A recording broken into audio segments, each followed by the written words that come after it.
Hello and welcome to your podcast here on Monday Night with Four Lads Had a Dream. My name's Andrew and I'm joined tonight by three of my very favourite potters, Stevie, Calvin and Davie. We have finally witnessed the first match of the Russell Martin era with a couple of teams that I don't think we are likely to see once the transfer windows are complete. But certainly we're seeing the start of something. That's all this can ever be. Stevie was obviously at the game, so I'm keen to get his thoughts on it. But we're going to go around and talk to all the boys and get their feelings for it. Fair to say that it's a mixed bag. It's a 2-2 draw that we're talking about. But I'll start with you, Calvin, mate. What did you make of that first half? And maybe just the team in general that we started with? Listen, first game, it's going to be issues. The fitness, as he said, in the leading up to it's been a bit... They've had a lot of work. So that's one way of looking at it. And they did put in a mixed performance. And I think if you look back to how the Brugge set up, they set up with pretty much their best 11. Whereas we had a mixed bag, young boys, and people were trying to bleed into the team. So I wouldn't be overly concerned in the first half in the sense of it could have been better. But first pre-season game under a new management team with a mixed squad that's, as he said, is a mile off what he expects it to be at the end of the week. So that's the way I'd look at it. The 2 goals are terrible, and I think we all seen for his reaction at half-time. He slaughtered them because it's basic errors, which we've watched for the past 2 or 3 seasons. It's basic errors every single time. So I think he's learned quite fast. There's certain players he won't trust. No, for sure. And I think you look at that starting 11, Kelly in goal, Aaron's proper king in the FD, making up a fascinating back four. Connor Barron captaining the team with Dowell and Raskin in the midfield, and then Cortez Curtis, who did look excellent, and Danilo making up that front three. There's maybe 4 guys in there who you'd say are recognised first-team starters, Davie. It's definitely a case of getting some of the players up to speed. Maybe even just some of them getting some game time and getting themselves in the shop window. Yeah, as you said earlier on, it's an 11 we'll undoubtedly never see again, and in some cases it may be just as well. You can see why the manager is putting some priority on putting a base in place, putting a spine in place, which basically means 2 reliable centre-halves. And what we started with yesterday are possibly the 2 most unreliable centre-halves at the club, neither of whom I would imagine have got much of a chance of being Rangers players when the proper stuff starts. We were lackadaisical. We were easily played through. We didn't really pose that much of a threat. It was really a really poor first half. But I need to bear in mind we were playing against just about the strongest team Bruges had, and they're a last 16 Champions League team. So if we could have picked a more difficult opponent, there wouldn't be too many of them that would have came to Ibrox in the start of July. So we need to make allowances. Yeah, the team get booed off by some people, which I thought was absolutely predictable and horrendous at the same time. But we need to make allowances. Pre-season friendlies don't win you anything apart from get minutes and legs and get players used to playing with each other. And identify for the manager who's not got a future. And I think the first half done that as much as anything else. Oh, yeah, certainly confirmed a few suspicions that we had about players, but we got 1 or 2 who impressed as well. Certainly in the second half, we had more positives to talk about, but we'll come to that as we do. Before I come on to you, Stevie, just want to shout out Kimberly Neal, who you've helpfully shouted out down below there, gifting 5 Four Lads memberships. Remember, if you've got a membership, you can see some exclusive videos.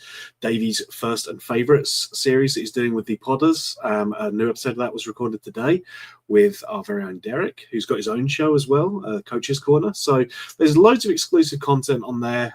You'll also get first run exclusive for interviews that we do with club personalities and Stephen Naismith. There's plenty of content to be seen there, and of course you can also see the stickers as well. So I mean, you get to use the stickers, and that's most of the reason why we do it. You can get a little Stevie up there, you can get a lovely Calvin as well. Davie, we don't have one for you yet, but I am sure that we'll get onto it. Oh yes, because if I've got to have one, then you've got to have one too, mate. Anyway, Stevie, you were obviously at the game. You and Kenny doing some magnificent work from the press gantry, and yeah, fair to say it was not an impressive first half. Yeah, it wasn't. Look, see, before I start, I want to just say thank you to Kimberly Neal. She's been in contact for the pod the last few days, and I really appreciate her kind words and things, and then supporting the pod tonight, gifting the 5 memberships is tremendous. And I also want to send out an apology to the guys from Hands Across the Water podcast. I was supposed to be on tonight. I didn't make any promises because I knew with work and things I wasn't able to be on, but I actually missed it. I was massively held on. I only got home at about 7:20 tonight. So we'll go again next week, gentlemen, but I'm really, really, really sorry. I don't like doing that, and we will make it happen. So hopefully, and by the way, see, by the time next week comes, we'll have even more signings and things to talk about. So it should be fine. But apologies for that. But first half yesterday, do you know what? First of all, loved being back. I loved having Kenny with me on the gantry, and we had a laugh. We managed. I don't know if people have seen the vlog. We managed to catch the second Brugge goal live. I think you've seen from our reaction what a strike that was, and it certainly was. We were poor in the first half defensively. I liked some of it, and maybe I'm grasping a wee bit. I liked some of it. There were some movements that were quite good. I liked how they freed Raskin and Dowell quite a lot of times at the edge of the box, and I'm thinking, and that's what I asked the manager, if you can get Asgard and Rothwell into those positions, I'm really excited by it. So they were good things because they worked it really well. They overloaded to free the man in the middle, which I liked. But there was other things that disappointed me. I think that I wanted to see more from Cortez. He doesn't look like he truly believes in himself. There was a couple of one-on-ones where you're going, right, son, go at him. Go properly. Go and take him on. Try and he never quite got there. So I'm hopeful that it's just early for him and he'll get up to speed.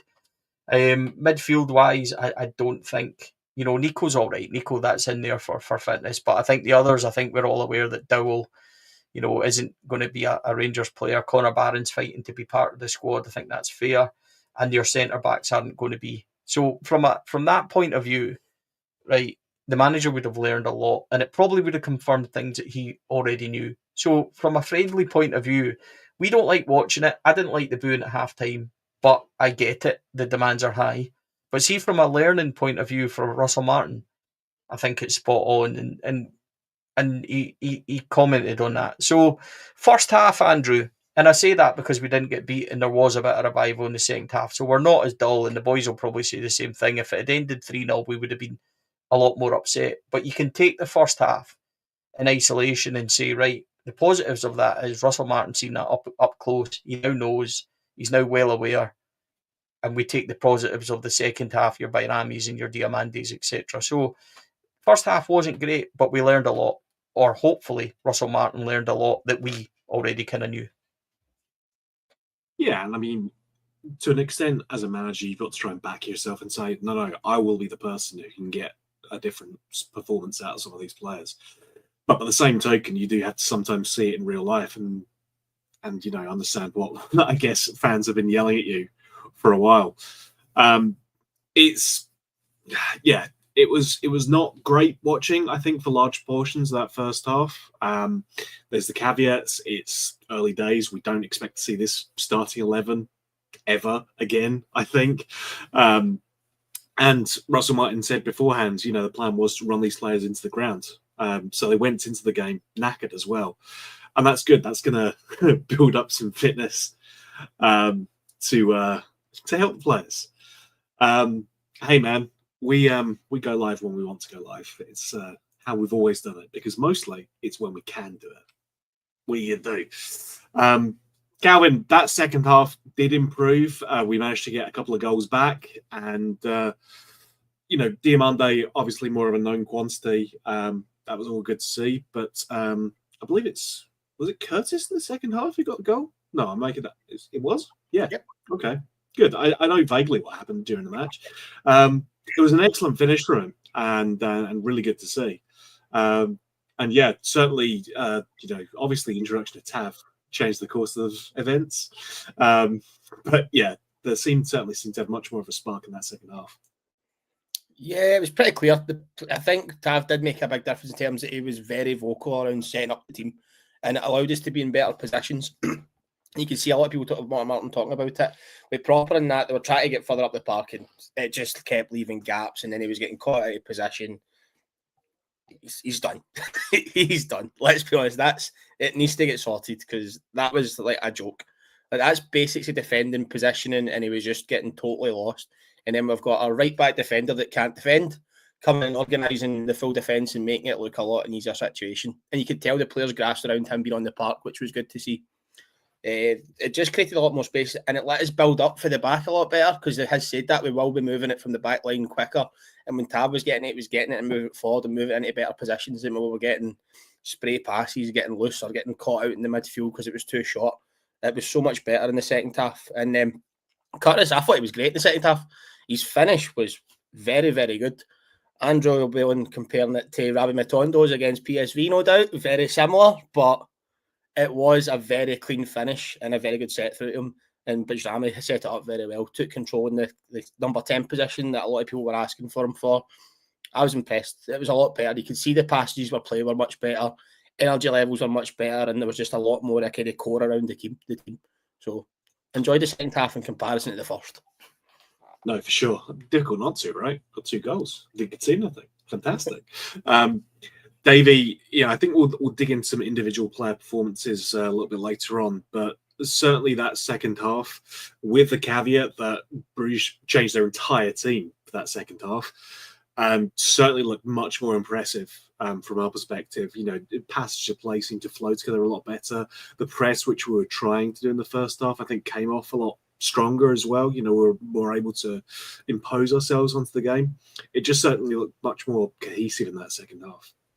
Yeah, the simple word I thought was we were better organised. I thought everything starts with the back being better organised, and people can talk about whether Tavernier is a captain, whether he's a defender, whether he's done, whether he's not done.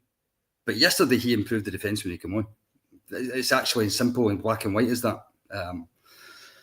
We talked a couple of weeks ago about whether he should have a future at centre half, and I said at the time it feels as if we're just shoehorning him in to keep him. But you can see yesterday that he might be able to contribute in that position over the course of the season, because it looks as if he's not going to be the fullback of choice, but he might be somebody who can come in and do a job in central defence.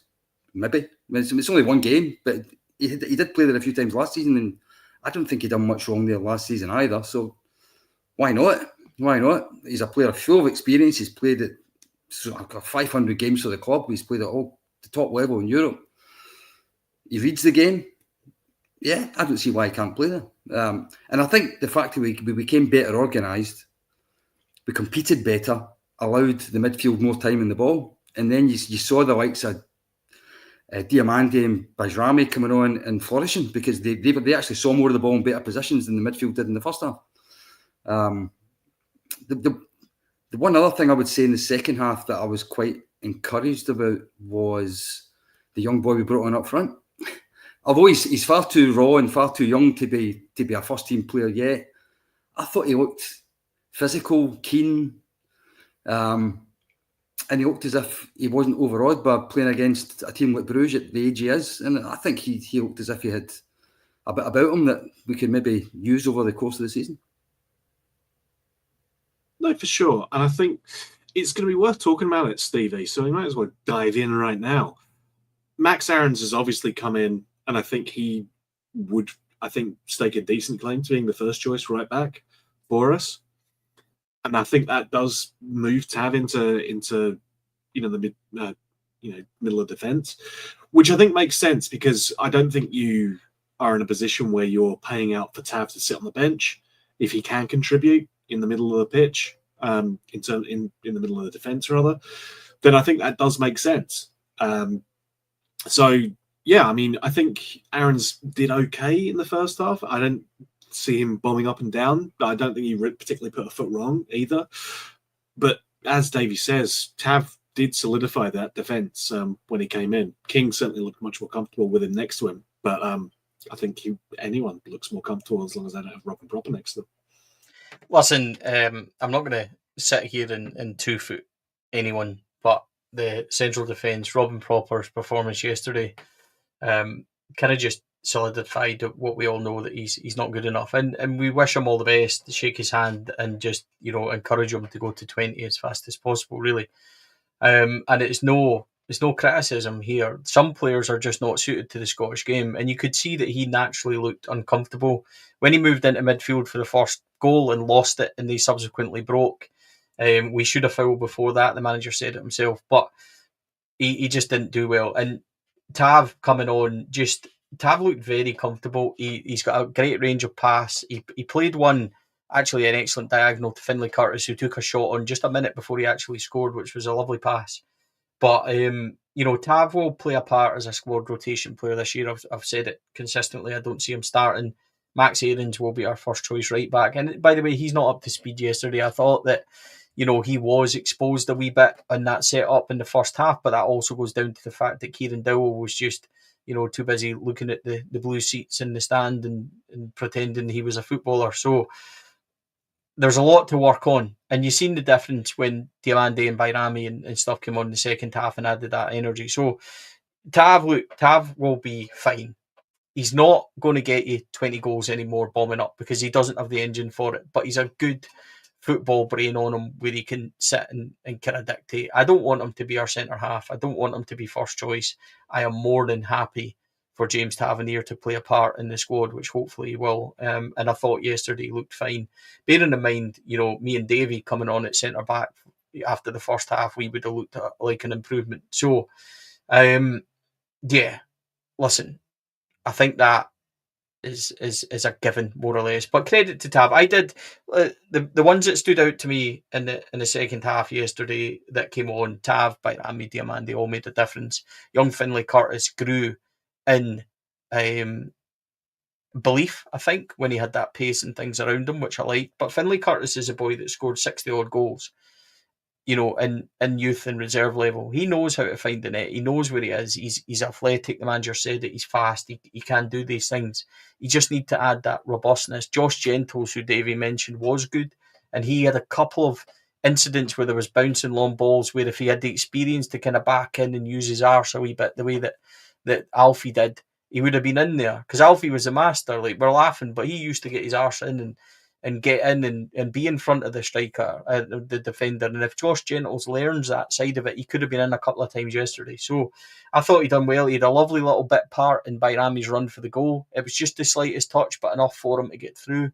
And yeah, look, it was always going to be better than the first half. And Bruges did make changes, but there was a significant improvement. And I'm glad it ended with the positivity of getting a couple of goals in the second half, because at 2-0 they scalped the post and you thought, right, this could go badly wrong. And I think we need to be aware of that. But it's, as I said, it all goes down to learning points. Tav done well, absolutely, but it's 90 minutes banked, fitness for all the players, 60 minutes, 30 minutes, whatever they got, and we can move on. We look forward to a bounce game this week. I think it's against Sheffield Wednesday down at St George's, and then we've got the coverage Thursday, Friday from St George's, and we start building up towards Panathinaikos, which is coming thick and fast. So it's all go. And yeah, look, do you know what? I thoroughly enjoyed being there yesterday with Kenny. It was a good laugh.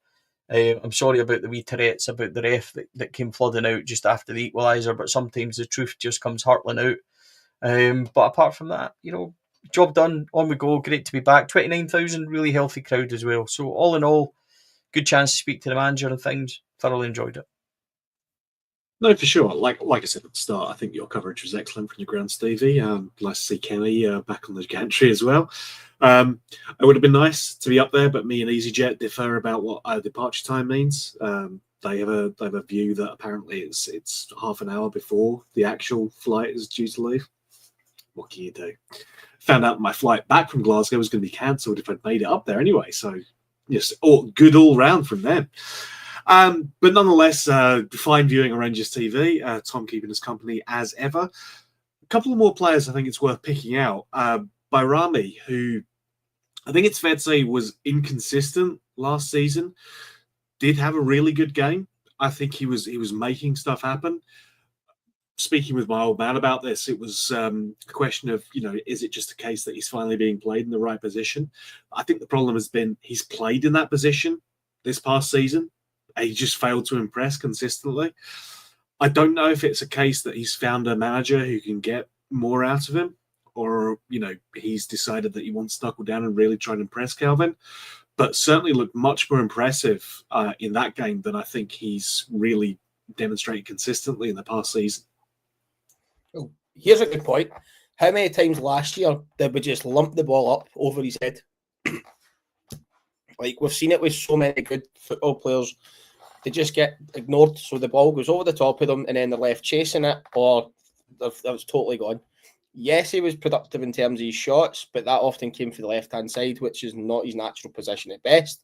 But if you just ignore the midfield, which we've done so many times, how can a midfield stand out? Like, you look at Raskin, Diamande, we know they're good players, but for how long was the midfield ignored? It happened all the time.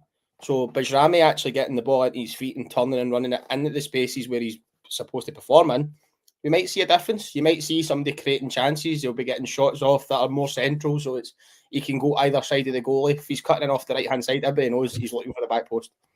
So things like that can make a massive difference. And if you've got two people then joining them, which we've seen last year, Raskin was getting more involved in the going forward. We know Diamande should be getting forward. And I think there's been quite a lot of kind of stuff raised about, before he came to us, he was a player that scored goals, he took shots. Apart from the first couple of games he had, he really gets a shot now because he plays that deep. So getting bodies forward for the midfield, which Martin said that he's really keen on putting into the team, we might see better options for these players. Maybe we were harsh on them because the actual tactics and style we had were boring, dull, and ignored the best part of our team. So, but interesting. But impressed me yesterday. I think he created a lot, and his pass into Curtis was bang on. Oh, for sure. And we threw out this caveat plenty of times last season as well, for the manager and for some of the other players as well, that, well, both the managers that we had last season, that tells its own story, that they were working in not ideal circumstances. I think it's fair to say, Davie. I think another player that's worth mentioning as well, not in the agenda, lovingly prepared by Kenny, was Cortez, who I think really impressed, contributing to the defense, tracking back, and did some good things in the first half. I mean, it's obviously just down to the fact that we've not seen him at all, but really good to see some output from him, and potentially we've got more of a player there than we thought we did. I'm not sure 100% agree with that, if I'm honest. He worked hard enough. He get into good positions. He tried to track back when he could. I just feel as if there wasn't a lot of confidence in him. There wasn't a lot of belief in him. He didn't really take his man on when he had the chance to. He didn't go up the wing and give the chance of a pass up the wing to him often enough. Took the easy option a lot. I think he looks like a player that he needs a bit of belief and a bit of confidence. And he's probably read all about how we've all written him off. So many of us have written him off already. He might need a little bit of a hand round a bit of a cuddle and a little bit of time to find his best. But yeah, do I see him starting against Panathinaikos? I'm not so sure about that. I really do hope that he does come good, because I think when he first broke into the team, when he was on loan, when Clement was manager and him and Diamande arrived together, or more or less together, they both looked as if they were going to improve the team significantly. Diamande has kicked on. He got his injury, and then he got another injury, and it's just never happened for him since then. If he can get a run of games, who knows? But I think it's far too early to say that he's going to succeed. I think it's also too early to say he won't. Yeah, and that's kind of the point I'm making. Like, he's had a decent game, but it's one performance. The same as Bayrami as well. It's one performance. It's not necessarily a trend. And some of this is going to be more in hope than expectation. For a player we've spent a chunk of money on, you got to be hoping that he comes good, because if he doesn't, then we're just, it's more wasted money, unfortunately. But a new player who did come in, Stevie, Emmanuel Fernandez, who looked pretty physical. I think is, if we're looking at the Russell Martin era as adding some physicality, he's certainly going to be doing that. I think he did well. Cleared his line effectively. Slotted in quite nicely next to Tav. I do think he looked pretty decent and looks promising at the moment. Yeah, it's funny because the old Stevie 10-minute eye test before I judge a player, I actually quite like the look of him. He's got that build. There was a bouncing ball where the big Brugge striker was going after it, and he just held him off at ease, pushed him out the way, and he was a big boy, and he made it look effortless and just nudged it back to Jack Butland, and he was very relaxed, very comfortable. He was not under any pressure. He was put under pressure by a kind of slack Jack Butland pass, which is going to be fun with Jack. But apart from that, yeah, look, I like the look of him, and it's very early days, and you want to be impressed by a new signing, so you take any kind of glimpse of anything. But yeah, I thought he was fine. I'm not looking forward to interviewing him. Hopefully Calvin's there that day because he'll be a little bit taller up than I am, but I'll definitely need a box or a chair to stand on to speak to that big guy. That's for sure. He'll cause a lot of issues, by the way, in defence. For defences from corners and stuff like that, and there's games that we have 10 corners, and you know what I mean, and we don't make, or we haven't been able to those fine margins to be able to affect games. So guys like that are going to make a real difference. So yeah, I mean, I liked him. I like the look of him, but he's a new signing, so you want to be impressed. The real tests are sure to come, but there's definitely something I think to work there with. We paid quite a bit of money for him, so I would hope so. But I liked him. You know, he's a big guy. You know, I don't want him maybe watching and think, you know, that I'm giving him any cheek either. So, like to look at him, and yeah, let's hope to see more. No, for sure. And by the way, I will say I'm with Davie as well. I did say it. I'm not overly impressed by Cortez. It is late early and stuff like that. But I'm with Davie. I want to see a wee bit more. Go past your man, make it count. There was too many times for me where he just kind of hit the first man with a shot because he didn't really know what else to do. Go and commit. Go and want it. And Cortez and Danilo and Bayrami, if they want to be here, they need to show it. They need to want it. They need to go and show that energy to go and do that. And Bayrami, in credit to him, he did, and he made the goal really well. But the others, yeah, you've got to step up. Now's the point where you can't hide behind a team, because you're not like what you said about Clinton and that. You're not going to get the opportunity to hide anymore. You're either going to make it or you're not. Yeah, no, I completely agree. I'm just asking the question. I'm sparking that conversation, lads. Don't worry. Sometimes I may say things I don't entirely believe myself. But hey, I want to stick with you, Stevie, because Russell Martin obviously spoke to the press after the game. Couple of interesting points touching on Big Clinton. Said that he's not likely to get game time at Rangers and best that he goes elsewhere to play. And singled out a couple of the youngsters as well. Finlay Curtis that we spoke about, as well as Josh Gentles, who my mate Eddie's a big fan of because he's Welsh. I think that might be the only reason, and he likes that. But yeah, and certainly I think the players that probably did the best out of this as a group were the youth players. I don't think the existing team that were there in the main got a lot out of this, but I don't think a lot of the youth players have done themselves any harm at all, especially in terms of how the manager was talking about them afterwards.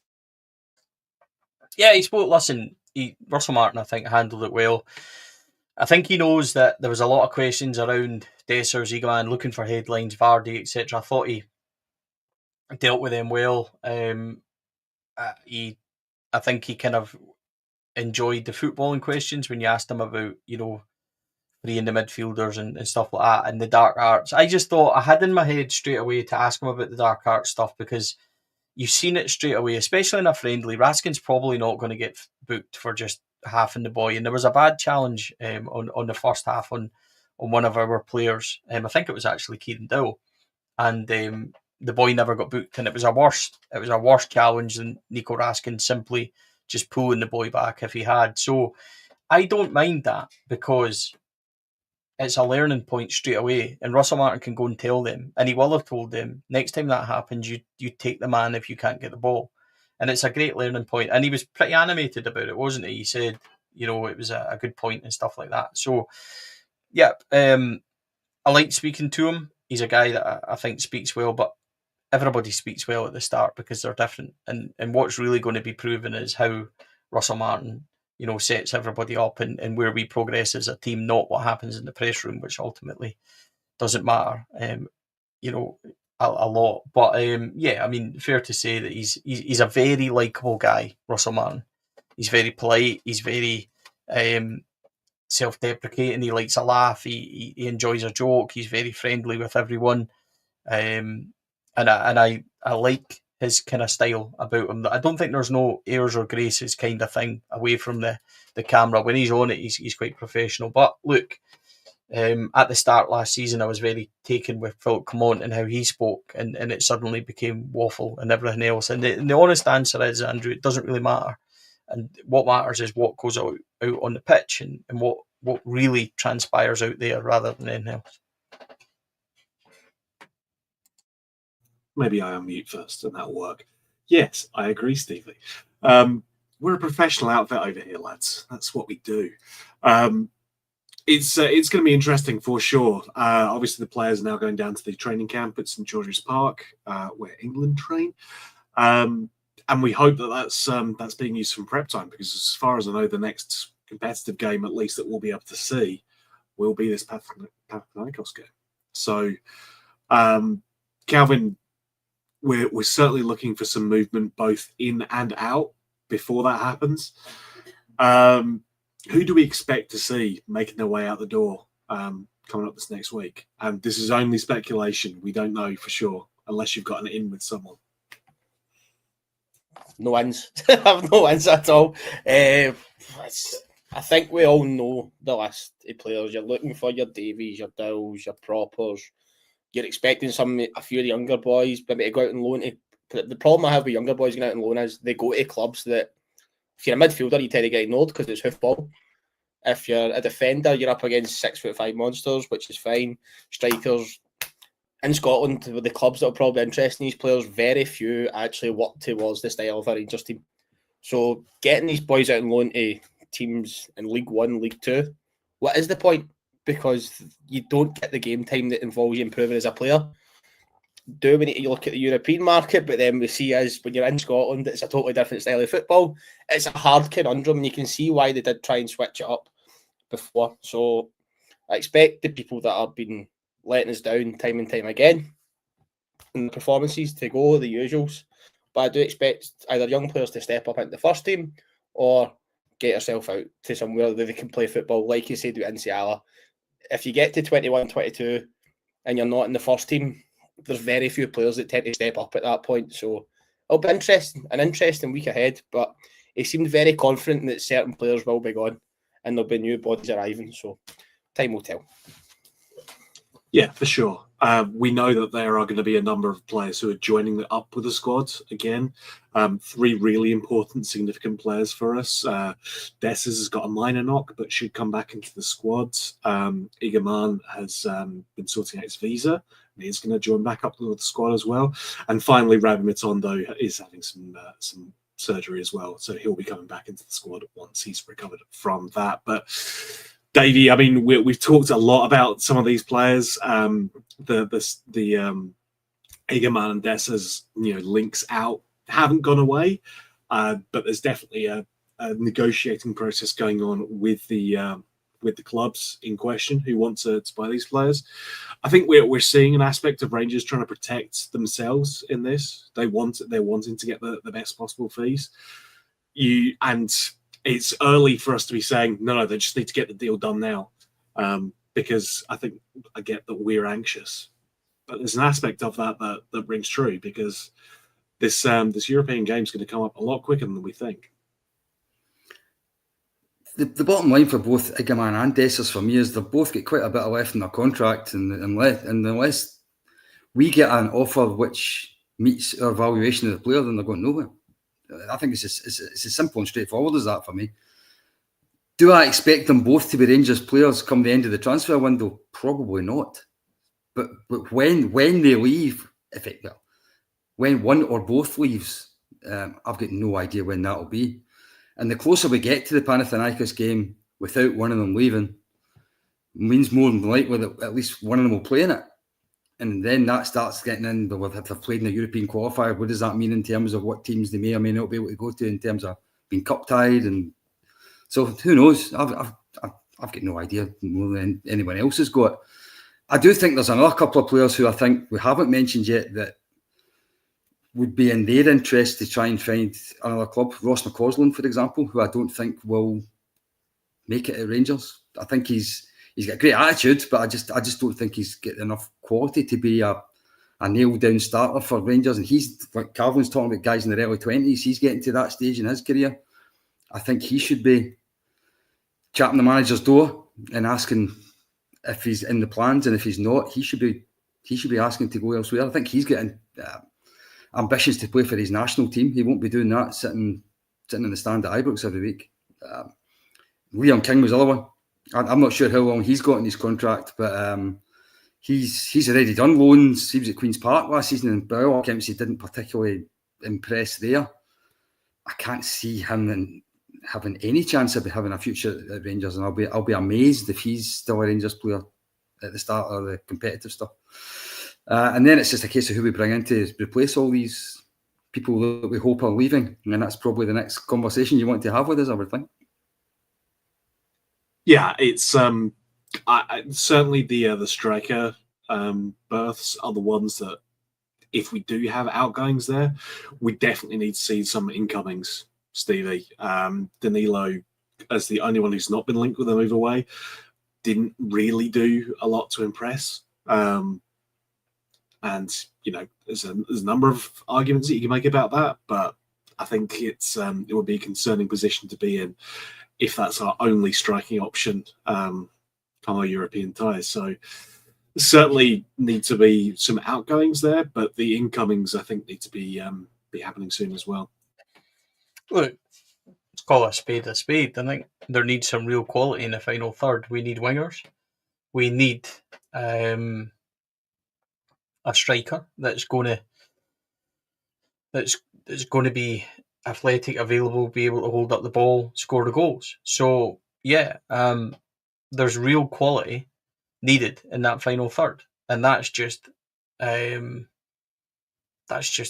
obvious. I think even if Eagleman, Danilo, and Dessers are there, you still need a striker. You've been linked with plenty, De Jong, Vardy, Turgeman. So we'll just need to wait and see what happens there. I've no insight into what kind of happens or what's going to happen.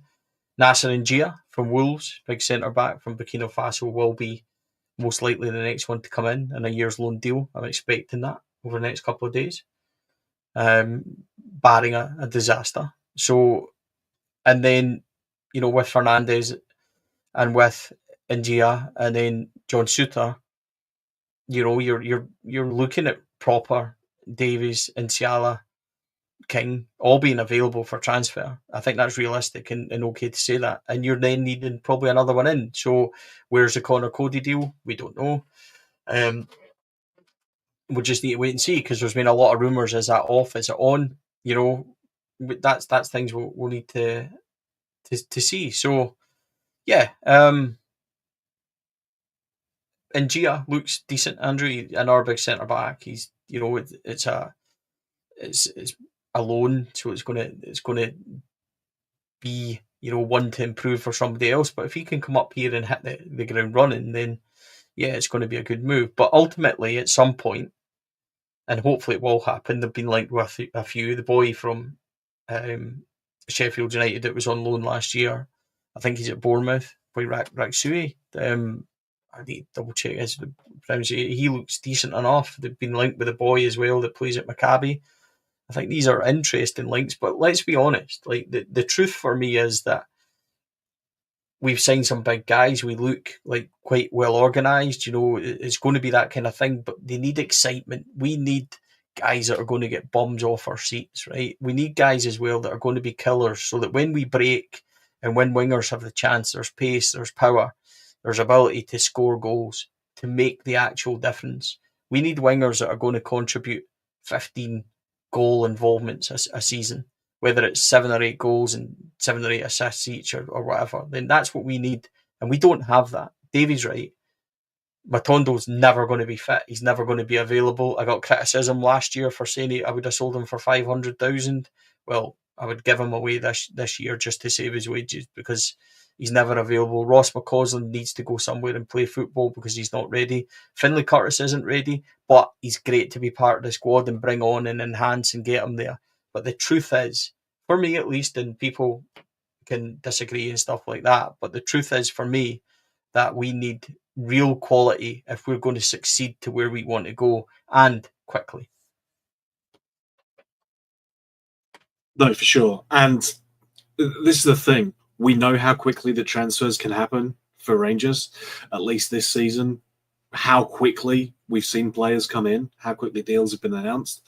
I think the difficulty that we've seen has been the lack of that outgoing movement. No one's left yet, apart from the ones who had to because it's the end of their contract.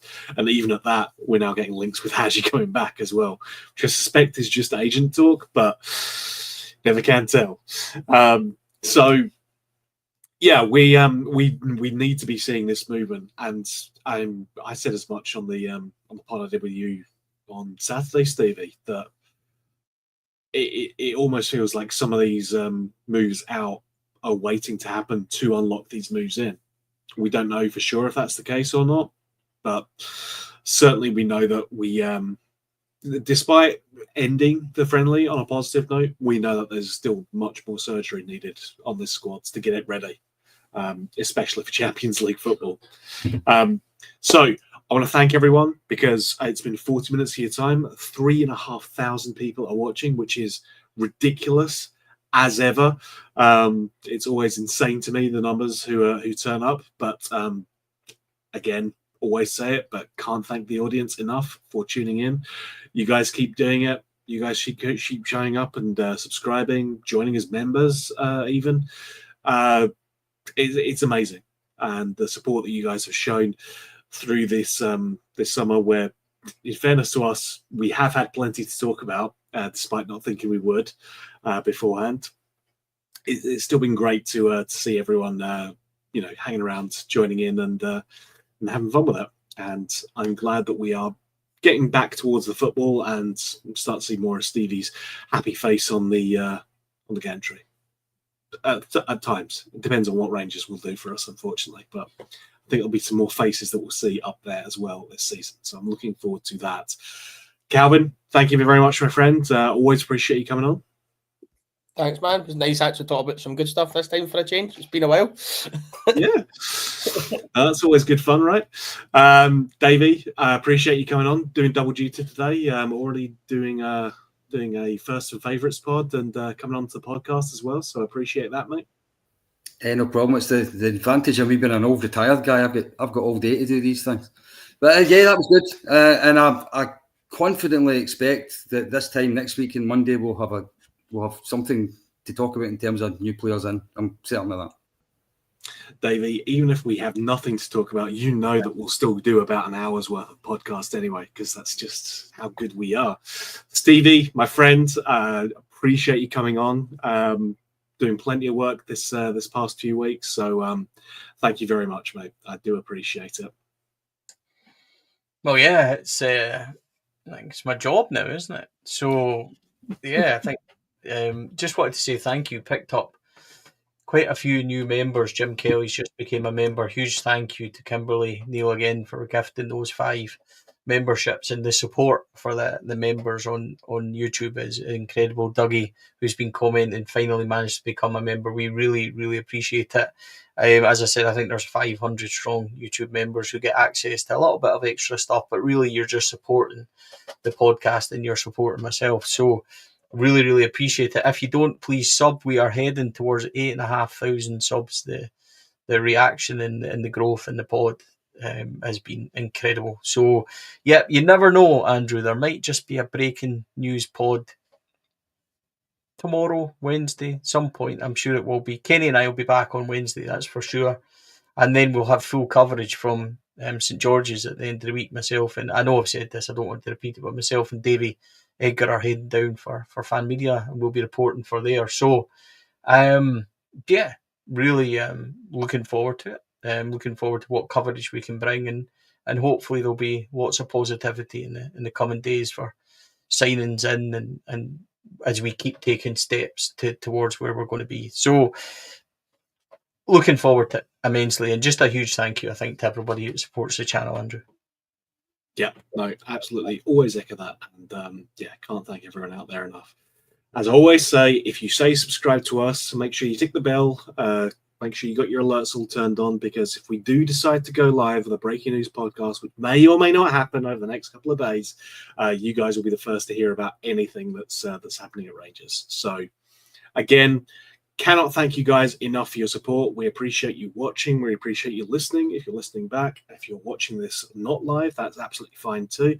We have a good laugh with all the guys. Can I just quickly say as well, if you are watching, yes, and members only, Andrew, should maybe have said this at the start and not the end, but members only, if you subscribe to membership, can watch it ad free and everything else. So, yeah, it's a wee bonus if you want to do that. So, no, absolutely. There's all manner of perks to come with membership. You know, we've talked about the exclusive content. We've talked about the interviews. We've talked about the ad free shows. We've talked about the stickers as well. So there's all manner of perks to doing it. I know Stevie loves the stickers so very much. So thank you all for tuning in. We appreciate you immensely. Stay subscribed. Stay focused on all of our socials in the comments. And until we talk to you again, folks, bye for now.